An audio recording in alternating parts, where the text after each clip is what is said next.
ঢাকা থেকে ছেড়ে আসা কুড়িগ্রাম এক্সপ্রেস ট্রেনটি ৮ সেপ্টেম্বর ভোরে জয়পুরহাটে লাইনচ্যুত হয়। জয়পুরহাটের আক্কেলপুর রেল স্টেশন থেকে প্রায় ১.৫ কিলোমিটার দূরে রাত ৩টা ২৫ মিনিটে ট্রেনটি লাইনচ্যুত হয়। ৩টা ২০ মিনিট তো হঠাৎ দেখতেছি যে ট্রেন ঢোলাঢুলি করতেছে, স্পিড ছিল সেই রকম, ট্রেন করতেছে ঢোলাঢুলি। পরে প্রায় ১-১.৫ কিলো জায়গা আসার পরে ট্রেন দাঁড় করে দেখা যায় যে ওই যে লাইনচ্যুত হয়েছে চাকা। এ ঘটনায় উত্তরবঙ্গের সাথে ঢাকার ট্রেন চলাচল প্রায় ৬.৫ ঘন্টা বন্ধ থাকে। জানা যায় আক্কেলপুরের হলুলিয়া ব্রিজের পূর্ব পাশে লাইন ভাঙা থাকার কারণে ট্রেনটি লাইনচ্যুত হয়। দুর্ঘটনার পরেও ট্রেনটি প্রায় ১.৫ কিলোমিটার দূরে এসে থামে। হ্যাঁ, ভোর ৩টা থেকে এখানে পড়ে আছে, গাড়ি এখানেই আছে। কেউ বাচ্চা কাচ্চা নিয়ে সবাই একদম খুবই বাজে পরিস্থিতিতে আছে।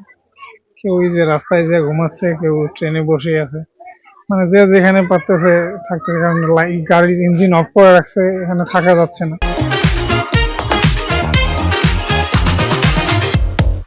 কুড়িগ্রাম এক্সপ্রেস হলহলা ব্রিজের পূর্ব পাশ থেকে তুলসীগঙ্গা নদীর ব্রিজের উপর দিয়ে যাওয়ার সময় ট্রেন লাইনচ্যুত হয়ে সাইড দিয়ে যাওয়ার কারণে খাটার উপর দিয়ে ট্রেন চলে যাওয়ার কারণে ট্রেনটা মারাত্মক দুর্ঘটনা থেকে বেঁচে যায়।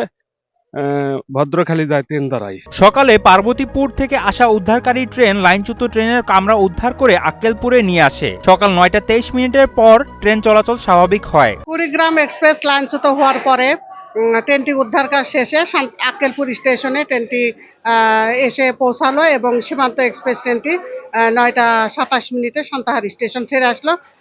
এখন ট্রেন চলাচল স্বাভাবিক হয়ে গেছে। ৬ ঘন্টা পর রেল যোগাযোগ স্বাভাবিক হওয়ায় এই অঞ্চলে স্বস্তি ফিরেছে। তবে বেশ কিছু ট্রেন শিডিউল বিপর্যয়ে পড়েছে। জয়পুরহাট থেকে সাদমান হাফিজ শুভর পাঠানো তথ্যচিত্রে ডেস্ক রিপোর্ট, কালের কণ্ঠ।